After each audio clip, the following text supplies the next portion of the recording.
नमस्कार साथियों, जय हिंद।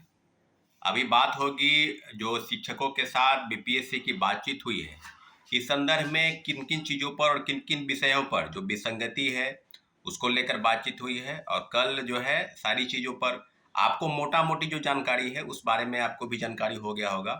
परंतु जो विषय अभी है उस विषय को लेकर आपके समक्ष और जो समस्या है उसको लेकर छात्रों और युवाओं के ग्रीवांसेस को लेकर शिक्षकों के साथ, जिसमें Guru Rahman Khan sir, S K Jha sir, V C Jha, Naveen Kumar sir और कई शिक्षकों को बुलाया गया था और शिक्षक गए भी थे। परंतु मोटा मोटी 7-8 जो मेन बिंदु हैं, जो मुख्य बिंदु हैं, उसको लेकर टीआरई 3 में रिजल्ट के प्रकाशन में one candidate one result, document का वेरिफिकेशन रिजल्ट के प्रकाशन के पहले हो, एज रिलैक्सेशन का मुद्दा को लेकर, और वहीं दूसरी तरफ जो नॉर्मलाइजेशन है, जो परसेंटाइल लागू करने की बात है, इस बारे में बीपीएससी के चेयरमैन, जो नए चेयरमैन हैं, उन्होंने अवगत कराया कि हम जो है नॉर्मलाइजेशन जो है परसेंटाइल लागू करना चाहते हैं। स्पष्ट तौर पर उनका कहना था कि हम 3 सेट में पेपर देना चाहते हैं।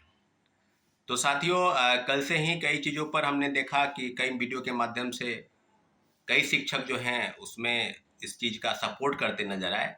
उन्होंने खुलकर विरोध नहीं किया, क्योंकि बीपीएससी के चेयरमैन जिस बात से इनका राय मशवरा करना चाहते थे कि हम परसेंटाइल और 3 सेट में क्वेश्चन देने की बात, तो उस बात पर इन लोगों में कुछ लोग विरोध भी किए, कुछ लोग हामी में भी भरे। परंतु मोटा मोटी ये जो कॉन्फिडेंस में लेने की बात थी शिक्षकों को, कि हम शिक्षकों को कॉन्फिडेंस में लेते हैं तो फिर छात्र भी कॉन्फिडेंस में आ ही जाएंगे। तो परसेंटाइल पर मैं आपको बता दूं, एज ए छात्र भी और ये स्टूडेंट लीडर भी, दोनों तरीके से मैं बता दूं कि ये 2022 की घटना है और लगातार परसेंटाइल पर पूर्व चेयरमैन की तरफ से स्पष्टीकरण दिया जा रहा था कि पेपर लीक को रोकना है। और हमारे पास पेपर लीक पर एक सवाल था, और पेपर लीक के साथ साथ ये भी था कि कैंडिडेट ज़्यादा है, तो हम चाहते हैं कि एक शिफ्ट में परीक्षा नहीं होकर 2 शिफ्ट में परीक्षा हो। और इसके लिए उन्होंने तारीख भी मुकर्रर कर रखी थी। और लगातार 20 अगस्त के बाद प्रोटेस्ट हुआ बीपीएससी के पास, और 31 अगस्त 2022 को 67वीं बीपीएससी में बहुत बड़ा प्रोटेस्ट हुआ था, आपको याद है इसके पहले। और काफ़ी चीज़ें जो है ये बदलाव के रूप में आई थी, और बीपीएससी के चेयरमैन ने ठोक बजा कर, उस समय तत्कालीन चेयरमैन अतुल प्रसाद जी ने ठोक बजा कर कहा था कि हम जो है परसेंटाइल लागू कर दिए हैं। परंतु बहुत बड़ा प्रोटेस्ट हुआ था। माननीय मुख्यमंत्री नीतीश कुमार जी के हस्तक्षेप के बाद इस मामले को शांत कराया गया और एक शिफ्ट में परीक्षा कराने की बात हुई, जो पहले से ही होती आई है। तो मोटा मोटी जो बिंदु है, जिस बिंदु की चर्चा हम करेंगे कि क्या बीपीएससी दोबारा परसेंटाइल लागू करने की बात, नॉर्मलाइजेशन लागू करने की बात कही जा रही है। जैसे ही क्वेश्चन का नेचर 150 से ऊपर चला जाएगा, कहने का मतलब 150 से ऊपर 300 या 450, यानी 3 सेट में अगर करने की बात है, तो वैसे ही नॉर्मलाइजेशन परसेंटाइल सिस्टम जो है वो लागू हो जाएगा। तो इस बात से शायद उनको अगर याद नहीं है तो पूर्व चेयरमैन से बात कर लेना चाहिए, नहीं बात करें तो अपने कर्मचारियों से, कि लगभग 10,000 की संख्या में पटना में एक बहुत बड़ा प्रोटेस्ट हुआ था। अब प्रोटेस्ट के तमाम वीडियो में देखिएगा तो हम लोगों की भूमिका उसमें अहम थी। हम लोगों ने बढ़ चढ़ कर इस समस्या का समाधान निकालने के लिए, और बीपीएससी के चेयरमैन, छात्र नेता गिरफ्तारी के बाद हम भी बीपीएससी के चेयरमैन से मुलाकात करने गए थे बीपीएससी के अंदर, और अपने छात्रों के साथ, अपने सहयोगी के साथ अब पूरी तरीके से हमने कहा था कि बीपीएससी चेयरमैन इस बात को वापस ले लीजिए, परसेंटाइल लागू नहीं होने देंगे। और परित उसी दिन दिल्ली में भी मुखर्जी नगर में लगभग 10,000 के आसपास छात्रों की बहुत बड़ा हुजूम इसके खिलाफ में। तो आज जो छात्रों को फिर ये भी कहा जा रहा है कि हम 15 नवंबर के आसपास फिर एक बैठक छात्रों के साथ बुलाना चाहते हैं। तो मैं आपसे पूछना चाहता हूं, आप लोग एकजुट रहिए और पूरी तरीके से बीपीएससी की जो कार्यशैली है, जिस कार्यशैली में वो बात करना चाहते हैं नॉर्मलाइजेशन और परसेंटाइल को लेकर, आपकी संख्या अगर बीपीएससी में अभी तक जो आवेदन हुए हैं उसकी संख्या कम से ज़्यादा 5 लाख के आसपास है।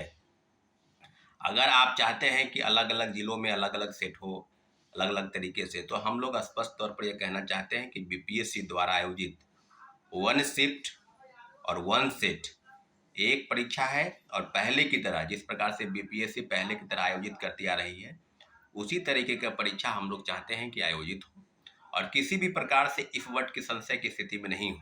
इसलिए छात्रों और अभ्यर्थियों को एक एक आवाज़ है, एक आह्वान कर रहे हैं इस वीडियो के माध्यम से कि आप लोग एकजुट रहिए और पूरी तरीके से बीपीएससी की एज कार्ड शैली पर, जहां बड़े पैमाने पर धांधली और भ्रष्टाचार के संकेत मिलेंगे जैसे परसेंटाइल लागू होगा, उस विषय पर हम लोग को एकजुट रहना है।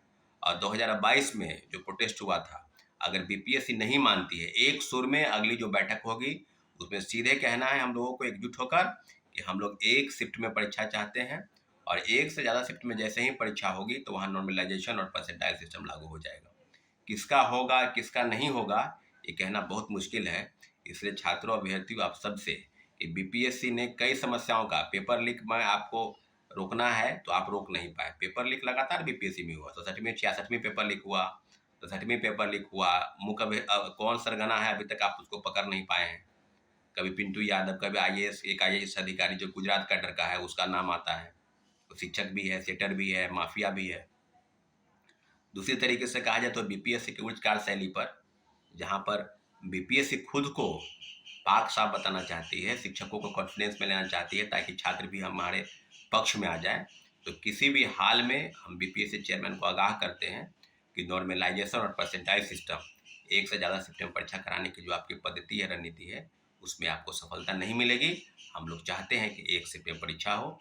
ठीक है साथियों, अपने कमेंट के माध्यम से आप सूचित करेंगे कि क्या छात्रों अभ्यर्थियों की एक राय है, लेकिन किसी भी प्रकार से हम लोग बीपीएससी सिविल सेवा में परसेंटाइल सिस्टम लागू नहीं होने देना चाहिए।